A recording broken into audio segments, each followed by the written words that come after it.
Պարոն Նախշկարյան, մարտի 30-ին Գյումրիում թիմ ընտրություններ եղան, այստեղ ՔՊ-ն, ինչպես հայտարարում էր, 50+1 բացարձակ այդ մեծամասնությունը չհավաքեց, ընդհակառակը նույնիսկ այնքան ցածր հավաքեց, որ չի կարող միայնակ իշխանությունը վերցնել Գյումրիում, ինչպես եք գնահատում ընտրությունները, ինչ դիտարկումներ ունեք ընտրությունների հետ կապված և ինչ ցույց տվեց Գյումրիում։ Ըստ էության պիտի ասեմ, որ հենց ի սկզբանե հայտնի էր, որ ոչ մեկը 50+1 քվ չի տանելու, որովհետև ինչ-որ բան է փոխվել երկրում։ Ամեն դեպքում մենք բոլորս գիտենք, որ յուրաքանչյուրը իր այսպես տղայական գլուխ գովալու բանը նկատի առնելով ուղղակի զուտ իրենց ոգևորում էին հավելյալ անգամ ավելի այսպես բան դառնալու, առաջատարը դառնալու, տեսեք դա նույնն էր, ինչ որ ասենք դուրս են գալիս սոցհարցումների, եւ ուրախ գալիս են, թե մենք այսքան ցայն ենք տարել, նրանք այնքան բանը, այսինքն դա շանտեղություն է, կարելի ասել, քաղաքական շանտեղություն է, դու քեզ ինքդ հավելյալ անգամ ոգևորելու, որովհետև ի վերջո ժողովուրդն ինքն է որոշելու, դու 50+1 կհավաքես, թե պարզապես այնքան, որ Գյումրեցին ցույց տվեց, որ ինքը նախ չի ուզում քաղաքացիական պայմանագիր կուսակցությանը։ Դա արդեն ընդգծված այսպես դրսևորում է գյումրեցիների կողմից։ Բայց գյումրեցին նաև ցույց տվեց, որ չի ուզում նաև մյուսներին, որովհետև ամեն մեկը իր այսպես այդ բանից ելնելով անընդհատ փորձում են քաշել իրենց կողմը, այն հիշում ենք, չէ, Կայլացկի, այդ պատմությունը, այո, Կարապի, Խեցգետնի եւ այլն եւ այլն։ Սա հստակ է եւ պարզ է։ Բայց ազգը ամեն դեպքում ցույց տվեց իր ընդդիմադիր կեցվածքը։ Փաստորեն հիմա այս պահի դրությամբ ազգին ոչ թե հետաքրքիր էր նախկինների գալ կամ նորերի չգալը, այլ ազգին այստեղ ավելի հետաքրքիր էր նորերի այս եղածների չլինելը։ Եվ իրենց քվեով կարողացան ապացուցել, որ իսկապես իրենք դեմ են։ Դե մենք բոլորս գիտենք, Գյումրին որպես սպეციფიկ քաղաք անընդհատ կարող է բոլորին էլ անակնկալներ մատուցելու, անակնկալներից մեկն էլ հենց տեղի ունեցավ 2 օր առաջ Գյումրիում, բայց տխուր է պատկերը ամեն պարագային, որովհետև չգիտենք ինչ է լինելու մինչև ամսի 12-ը, մինչև ամսի 16-ը առաջին ուրեմն նիստը։ Պարոն Նախշկարյան, ընտրություններից հետո, երբ մենք այս պատկերը ունեցանք, շատ քաղաքագետներ, վերլուծաբաններ նշեցին, որ այնքան էլ լավ տարբերակ չի գյումրեցին, այսինքն վատի ու վատթարագույնի միջև է դարձյալ։ Ինչ կարծիք եք։ Ես համաձայն չեմ դրան։ Հիմարություն է, չի կարող վատի եւ վատթարագույնի ինչ իմաստ է խոսք, այսինքն ով էր այստեղ վատթարագույնը կամ վատը։ Նկատի ունեն նախկին հասկանալի է, մի հատ պիտի հասկանանք վատը որն էր, վատթարագույնը որն էր։ Ներկաները վատ էին, թե վատթարագույն էին։ Ներկաները ինչ վատթարագույն էին։ Վատը, այսինքն նախկիններն էին։ Տեսակի Լսեք, հասկանալի է, չէ, ես հասկացել եմ հարցի իմաստը։ Ասածս ուրիշ բան է, ուզում եմ մենք համոզվենք ի վերջո։ Տեսեք, Վարդան Ղուկասյանը որպես ընդդիմադիր տեխնացու, նախկին է, լավ, ենթադրենք, բայց 13 տարի ղեկավարել է այս քաղաքը, չեմ ասում, որ փայլուն է ղեկավարել այս քաղաքը, բնականաբար ասենք շատերը կլինեն, որ կհամաձայնվեն ինձ հետ կամ չեն համաձայնվի, բայց ղեկավարել է այնքան, ինչքան որ կարողացել է եւ ինչքան որ կարողացել է իր շուրջը համախմբել մարդկանց։ Իր մոտ ստացվել է դա։ Հիմա ստացվել է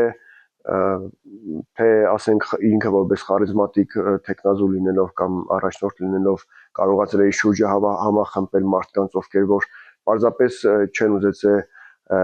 իր խոսքից, այսպես թռնելով ինչ-որ բաներ անել, կամ գուցե ավելի ընկերական է եղել, կամ 1000 մարդու էլ ամեն դեպքում եկեք կողքի տնենք բոլոր տեսակի ամբիցիաներն ու բաները, այսպես շեշտակի ասենք, որ իսկապես իր կառավարման տարիներին ինքը ինչքան կարողացել է կոնկրետ կոնե Գյումրեցուն հասել է օգնության։ Հիմա գումարի տեսքով, վառելիքի տեսքով, թե չգիտեմ, ամեն դեպքում իր կարողության չափով արել է այն, ինչ արել է։ Նույնը կարող եմ ասել Մարտուն Գրիգորյանի պարագայում։ Էլի նույն կերպ, այն ինչ եղել է, բայց Մարտունը արդեն հաշվենք, որ ինքը քաղաքապետ չի եղել, բայց ինքը 3 անգամ եղել է ազգային ժողովի պատգամավոր եւ չի վստահ կարող եմ ասել չի չարաշահել իր այս առավել լինելը։ Մշտապես էլի եղել է գյումրեցիների կողքին, մշտապես կիսել է հոգսերը, ցավերը տարբեր ինչքան կարողացել է։ Նույնը կարող եմ ասել նաև Կարեն Սիմոնյանի պարագայում, որովհետև Կարեն Սիմոնյանն ի վերջո նախ համեմատած են երկուսի հետ ավելի երիտասարդ է եւ նոր է մտել քաղաքական ասպարեզ եւ դեռ այդ կայացման փուլում է, բայց ելի վստահաբար կարող եմ ասել, որ ինքն էլ խարիզմատիկ կեցվածք ունի, բնավորություն ունի եւ կարողանում է իր շուրջ հավաքել, համախմբել, բայց այստեղ հետաքրքիր է ավելի երիտասարդ կադրերի, ավելի երիտասարդ հասարակության երիտասարդ շերտին։ Նույնը նաև Ռուբենն է, բայց Ռուբենը քանի որ շատ քիչ է ապրել, այսինքն շատ քիչ է շփվել գյումրեցիների հետ, շատ քաղաքի մակարդակով ասում, գուցե եւ դրսում շատ են եղել դրանք։ Այսինքն ուզում ասեմ, որ ինքը անդադ դրսում է եղել ավելի, քան քաղաքի մեջ։ Բայց որ ասեմ գյումրեցին իրեն չի ճանաչում, դա սուտ կլինի, որովհետեւ Ռուբենին ի վերջո ճանաչում է ամբողջ աշխարհը։ Մանավանդ վերջի այս ընդդիմության հանրահավաքների, միտինգների եւ այլ բաների ժամանակ, ինչպես բոլորս գիտենք, բոլոր այդ արարողությունների հիմները, կարծես թե այսպես ճակերտավոր ասում հիմները, իր գրվածքն է եւ մասնագետները բոլորի շուրջին իր երկերը կա, այսինքն ամեն դեպքում ուզում ասեմ, որ իրեն ճանաչում են, չկա մեկ հայ, իհարկե հետաքրքրված հայ մասն է խոսքով չի ճանաչում այդ տղային եւ ճիշտ ասած, այստեղ խնդիրը ուրիշ բաների մեջ է, այսինքն ավելի քաղաքական այսպես իրավիճակներում աշխատանքների մեջ է, այսինքն Վարդան Ղուկասյանը որպես այդպիսին ինքը երկար տարիներ աշխատել է այս համակարգում, պատկերացում ունի ինչ է քաղաքապետարանը, ինչ է քաղաքը։ Նույնը նաև կարող եմ վստահաբար ասել Մարտուն Գրիգորյանի պարագայում։ Ինչի չեմ ասում Ռուբենի եւ Կարենի պարագայում, իրանք բնականաբար ոչ մեկն է մոր փորից սովորած դուրս չեն եկել, բոլորն էլ պրակտիկայի վրա, այսինքն պետք է աշխատեն, որ կարողանան ինչ-որ բան անել, բայց որ Կարենը Սիմոնյան ինքը լսող տղա է, այսինքն կարող է իրեն որևէ մեկը ուղղություն ցույց տալ եւ ինքը դա սիրով ընդունել, որովհետեւ ի վերջո սխալների վրա են մարդիկ շտկվում եւ այնպես չի, որ այդ նախանձն ու թույնն ու բանը չմտածեն, որ ասենք եթե իրենց փորձում ենք ուղղել շտկել, տանում ենք նախանձից, թույն տապելուց եւ այլն, այսինքն ինքը լսող տղա է եւ ինքը շատ հավասարակշռված ու համեստ է այդ պարագայում եւ հուսամ, որ կլսի ավելի իր տարիքով արդեն փորձված, չգիտեմ, ղեկավարին ասեմ, թե գործընկերոջը, թե կողքից ինչ-որ մեկին շտկվելով կկարողանա կառուցել ու կառավարել այն, ինչ որ արել են նախկինները, այսինքն նախկին նկատի չունեմ այն բանը։ Հա, նախկին, թեգու Սարիգը, լավ, ենթադրենք, չնայած որ ոչ Սարիգի պարագայում։ Այսպես ամեն դեպքում ես շատ կուզենայի, որ ընդհանուր կոմպրոմիսի կար դաշտը այսօրվա պարագայում քաղաքի կառավարման ղեկի ստանձնման հարցերի շուրջ, ես օրինակ ճիշտ է, չեմ այսպես չգիտեմ, ամեն դեպքում ես կուզենայի, որ կողքի տնեին բոլոր տեսակի հին ու նոր բանավեճերն ու չգիտեմ հոգեբանական թե այս մարմնական, չգիտեմ ոնց ասեմ, այդ իրենց մեջ եղած, հա, այդ ներքին, հա, տարաձայնությունները եւ իսեր քաղաքի եւ հանուն հայրենիքի փրկության միասնությունն այս պարագայում ամենակարևորն է։ Ես ինքս որպես ազգային դաստիարակություն ունեցող անհատ քաղաքացի կգնա այդ քայլին։ Եթե ես գիտենայի, որ ինձանից կախված է մի ամբողջ քաղաքի ճակատագիր եւ մի ամբողջ հայրենիքի, պատմություն, ես կգնայի այդ քայլին եւ ես կլինեի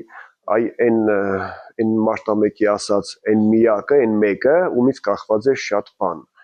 Հիմա չգիտեմ, գուցե եւ Մարտուն Գրիգորյանի եւ Վարդան Ղուկասյանի ներքին տարաձայնություններ կան կամ գուցե եւ իրենց մեջ չկա այդ տարաձայնություններն, այլ ավելի վերև կա այդ տարաձայնությունները, որտեղ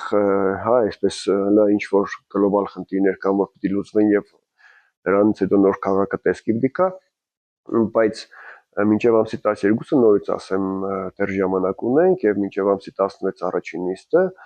հուսամ, որ ոչ մի տեխնացու անակնկալ գոնե այս պարագայում անակնկալ չի մատուցելու, որովհետեւ իրենց անհամաձայնության հետևանքով չգիտեմ 3 ամիս հետո է լինելու ընտրությունները, հավանաբար այո, մենք կունենանք ավելի տխուր պատմություն, քան որ ունենք այսօր, այսինքն քաղաքացիական պայմանագիր կուսակցությունը այս անգամ արդեն իր բոլոր ուժերը կտնի գործին մեջ, դրան արդեն հաջորդ ոչ թե հաջորդ փուլ է լինելու, այլ հաջորդ ընտրություն է լինելու, եւ այդ ընտրությանը գուցե եւ չմասնակցեն ոչ մեկը, ու քաղաքացիական պայմանագիրը օգտվելով այդ առիթից միանձնյա կգլխավորի Հայաստանի երկրորդ քաղաքի ճակատագիրը եւ բոլորին մատ թափ տալով կասի, որ այ դուք այնքան հիմար էիք, որ դուք չկարողացաք իմի գալ եւ այդ պատճառով ես տեսա, որ դուք չեք կարող, ես եկա վերցրեցի ղեկ, այսինքն կլինի Մարալիկի պատմությունը, արդեն գիտենք, գուցեև լինի Վանաձորի պատմությունը, գուցեև լինի Գորիսի պատմությունը, գուցեև լինի Ախուրյանի պատմությունը, չգիտեմ, ամեն դեպքում լինելու է այն ինչ անցանկալի է լինելու, բայց թե հիմա ովքեր դրանից կօգտվեն չեմ կարող ասել, ամենայն դեպս հուսամ լավ է լինելու։ Ես մի քիչ ես առումով լավատես եմ եւ վստահաբար, քանի որ ճանաչում եմ բոլոր կողմերին էլ, գիտեմ իրենց այդ պրինցիպիալ, հատկությունները, մտածում եմ, որ եթե խոստացել են, որ քաղաքը չեն հանձնելու թուրքերին, ուրեմն չեն հանձնելու թուրքերին։ Հիմա կռիվ է գնում հայերի եւ Նիկոլի միջեւ, պարզապես։ Ով կհաղթի, ցույց կտա ամսի միջև կոնե 12-ը։